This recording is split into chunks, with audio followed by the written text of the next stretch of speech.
Hello dear students, in the previous video we started the chapter birth, and today in this video we will continue the same chapter. So let's start. So dear students, in the last of the previous video we studied that mother-in-law of Joe Morgan offered Dr. Andrew a cup of tea as he was feeling lethargic, and she also guessed that there was some time for the delivery, and Andrew got this point. तो Andrew इस बात को समझ गए थे. Mother in law of Joe Morgan was a wise 70-year-old lady. तो Andrew इस बात को समझ जाते हैं और कहते हैं कि मदर आप टेंशन ना लीजिए, हम इस केस को कंप्लीटली सक्सेसफुली करने के बाद ही जाएंगे. कहने का मतलब सक्सेसफुली डिलीवरी करने के बाद ही जाएंगे. आप बिल्कुल भी घबराइए मत. मैं ये नहीं कहूँगा कि मैं अभी घर जाने के बाद वापस आऊँगा, मैं छोड़ के नहीं जाने वाला. तो ये बात डॉक्टर समझ जाते हैं. फिर कहते हैं don't freight mother, I will not run away. कहते हैं कि मदर आप टेंशन मत लीजिए, मैं इस केस को छोड़ के नहीं जाऊँगा. ऐसा नहीं कि मैं चला जाऊँ फिर वापस आपसे कहूँ कि बाद में आता हूँ, अभी टाइम है. तो आगे कहानी बढ़ती है. Down in the kitchen he drank tea which she gave him overwrought as he was. He knew he could not snatch even an hour's sleep if he went home.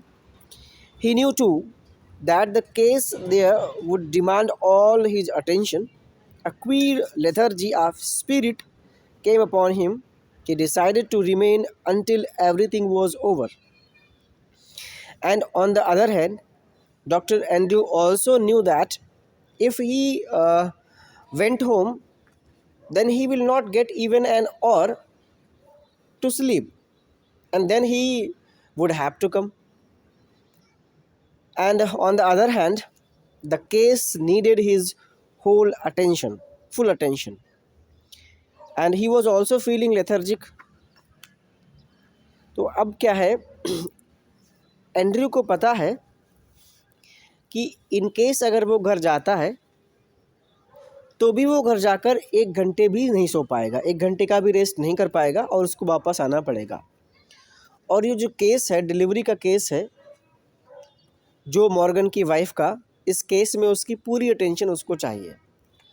तो इस वजह से भी वो घर ना जाने का डिसीज़न लेता है. कहता है कि मैं यहीं रहूँगा. क्लियर बेटा? अच्छा.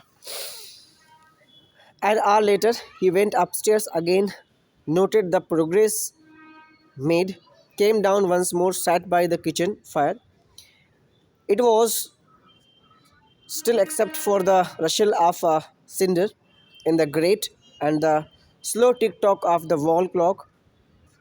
No, there was another sound, the beat of Morgan's footsteps as he paced in the street outside. The old woman opposite him sat in her black dress, quite motionless, her eyes strangely alive and wise, proving never leaving his face. But अब क्या होता है? So after an hour, 1 घंटे के बाद में doctor Andrew upstairs ऊपर room में जाते हैं जहाँ पे जो मॉर्गन की वाइफ है. केस को ऑब्जर्व करने के लिए कितनी क्या प्रोग्रेस हुई है, कितना क्या डिलीवरी में टाइम है, क्या सिचुएशन, इस बात को ऑब्जर्व करने के लिए जाते हैं. फिर वापस आते हैं और जो फायर प्लेस है, आग है, उसके पास में आके बैठ जाते हैं. ठीक है. अच्छा, इसके बाद में क्या होता है बेटा? इसके बाद में मिडनाइट का टाइम था, कंप्लीट साइलेंस थी चारों तरफ.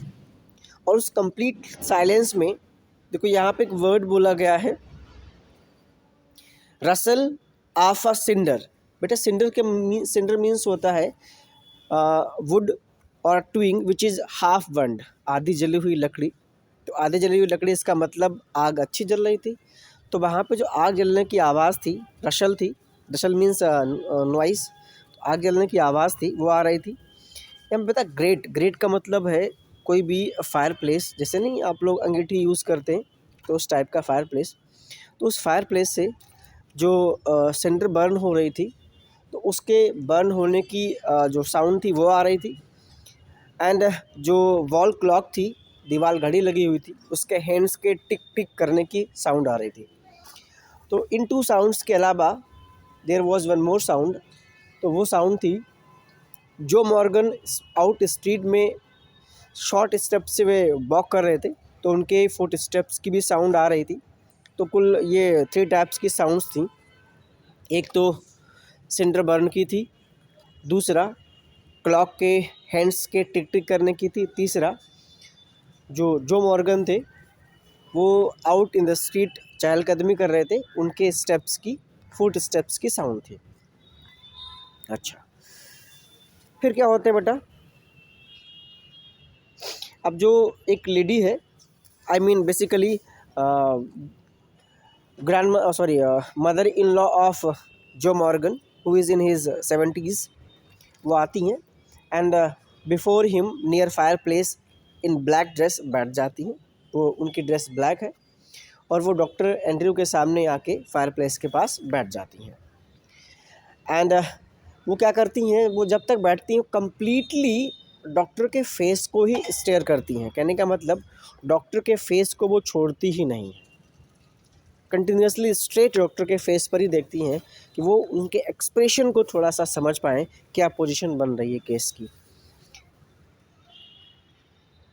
His thoughts were heavy, muddled. The episode he had witnessed at Cardiff Station still obsessed him morbidly. तो अभी मैं स्टार्टिंग में हम लोगों ने डिस्कस किया था कि एंड्रयू अपनी गर्लफ्रेंड, अपनी बिलोव्ड के साथ में बाहर घूमने के लिए गए थे, तो वहाँ पे कुछ हुआ होगा जिसकी वजह से उनका मूड थोड़ा ऑफ था, मूड अपसेट था। तो अब फिर से वही वो रिलेशनशिप्स के बारे में सोचने लगते हैं डॉक्टर एंड्रयू। तो कुछ एग्जांपल्स उनके माइंड में आते हैं। क्या आता है example? First one, he thought of Bramble foolishly devoted to a woman who deceived him sordidly, of Edward Page bound to the Shrevish Blodwen, of Danny living unhappily apart from his wife। ठीक है, तो 2 examples वो उनके mind में आते हैं। Example 1 वो जिसमें आप वो ब्राम्बल के बारे में सोचते हैं। Bramble is the man who loves his beloved, what we can say beyond the extreme limit। तो ब्राम्बेल अपनी बिलवड को बहुत ज़्यादा प्यार करते हैं, बहुत ज़्यादा लव करते हैं, केयर करते हैं, बट उनकी जो वाइफ बिलवड है वो उनको डिसीव करती है, वो उनका फ़ायदा उठाती है, वो उनको चीट करती है।